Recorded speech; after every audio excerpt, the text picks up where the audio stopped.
Hi friends, welcome to my channel Pavitra Chinni. నేను ఈరోజు జున్ను పాల గురించి చెప్పబోతున్నానండి. మార్నింగ్ మా అత్తమ్మ విలేజ్ నుండి జున్ను పాలు పంపించిందండి. అయితే నేను మా పిల్లల కోసం జున్ను తయారు చేస్తున్నాను. నేను ఏ విధంగా చేశానో ఈ వీడియోలో చూడండి. అలాగే ఈ జున్ను పాలల్లో చాలా పోషకాలు ఉంటాయండి. గట్ హెల్త్కి కూడా చాలా మంచిది. ఇమ్యూనిటీ కూడా బాగా పెరుగుతుందండి. కాబట్టి పిల్లలకి కొంచెం కొంచెం ఇవ్వండి, చాలా ఎక్కువ క్వాంటిటీలో ఇవ్వకూడదు. అలాగే బాలింతలు ఈ పాలు తీసుకోకూడదండి. ఎందుకనంటే ఇవి లేత పాలు అంటారు. దానివల్ల పుట్టిన పిల్లలకి చాలా ఇబ్బంది అవుతుందండి. జలుబు, దగ్గు లాంటివి వస్తాయి. కాబట్టి బాలింతలు ఇలాంటి పాలు తీసుకోకూడదు.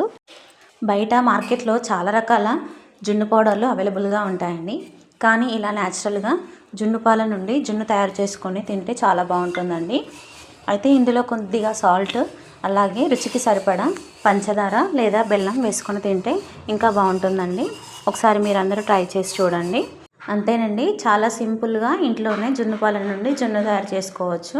ఇది హెల్త్కి కూడా చాలా మంచిది. మీకు ఈ వీడియో నచ్చితే లైక్ చేయండి, షేర్ చేయండి, కామెంట్ చేయండి. Thank you for watching.